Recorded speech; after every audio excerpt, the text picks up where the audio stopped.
Groww. It's the app that brought investing to literally millions of people. And now it's going public. This is a huge move. And they've just dropped this massive document on regulators, revealing everything. So today, we're going to dig right into that document and pull out the essential insights you need to know about their business, their incredible growth, and of course, the biggest risks they're facing. I mean, you've definitely seen the ads, right? Their whole promise to make the stock market accessible for everyone has made them a household name. But behind that super simple, easy to use app is a really complex business engine. And now, for the first time, we get to look under the hood. Exactly. An IPO is basically a moment of truth. A private company suddenly has to open up its books, lay out its entire strategy, its financial health, and all its vulnerabilities for the whole world to see. So we're going to get past all the marketing and see what their official filing really tells us about their performance and the challenges they see coming. Okay, so our main source for this entire explainer is the company's draft red herring prospectus, or DRHP. This is the official legal document they filed with SEBI, India's market regulator. You should think of it like the company's autobiography, written specifically for investors. Every single piece of data we're about to talk about comes directly from this source. All right, so first up, let's break down the mechanics of the deal itself. When a company like Groww goes public, who is actually selling shares? And, where does all that money actually go? So, the IPO is basically split into two distinct parts. You've got the fresh issue, that's new money, up to 10,600 million rupees, that goes directly into Grow's bank account to help them grow. But the other, much bigger part is the offer for sale, or OFS. This is where existing insiders, think founders and early investors, sell their own shares. That money goes straight into their pockets, not to the company. So who's cashing out? Well, look at this. An overwhelming 99% of the shares being sold belong to the early investors, the venture capital funds. The founders themselves, they're selling less than 1%. And this is a really key insight into modern tech IPOs. A lot of the time, they're a huge exit event for the VCs who funded the company's journey from day one. Okay, so that's the structure of the deal. But what is the actual business that investors are buying into? How did Groww go from being just a simple app to the industry giant it is today? Their core genius was really just solving massive, annoying problems.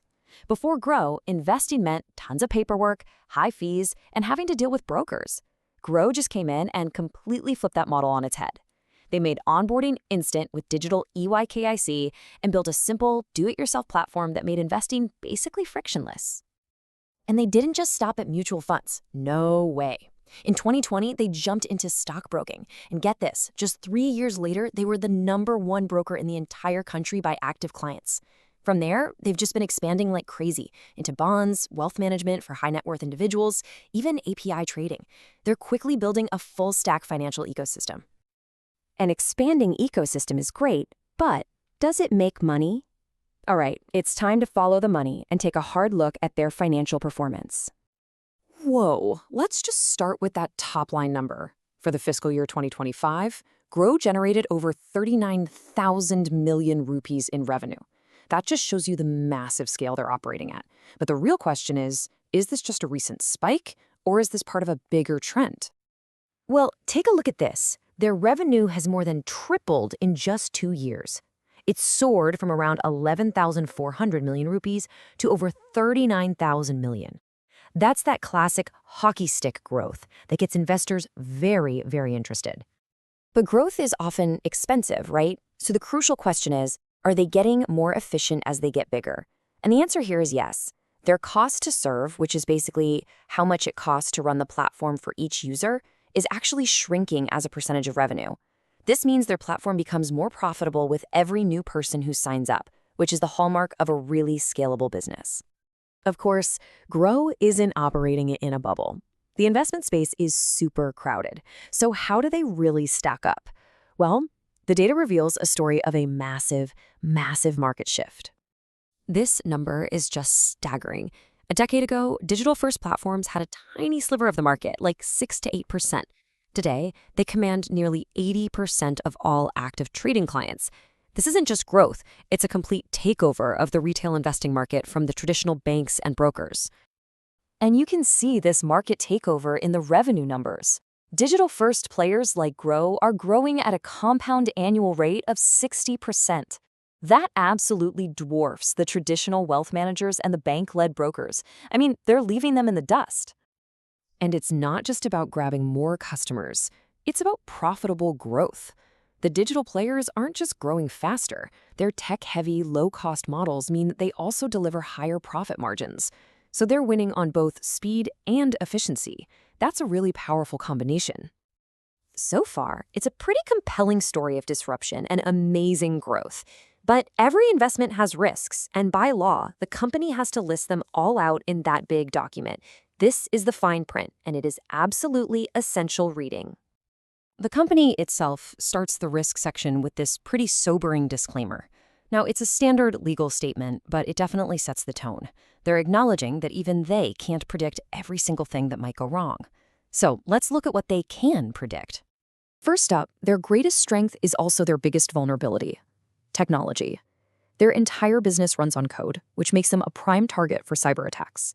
The DRHP confirms they've had technical glitches and downtime before, and they're also heavily dependent on third-party vendors and just India's general internet infrastructure. Next, you've got the business risks. Their revenue is tied to the whims of the stock market. A long bear market could hurt them badly. They're also in a constant war for top tech talent, and any new products they launch might not be a hit. Plus, they have to manage huge amounts of cash during busy trading days, which brings its own set of risks. And finally, the regulatory hammer. They operate in a heavily regulated industry. Rules from SEBI and the RBI can change at any time. New laws, like the ones on data protection, add huge compliance costs and carry massive penalties. The DRHP even mentions potential fines of up to 2,500 million rupees. Navigating this legal maze is a constant, major challenge.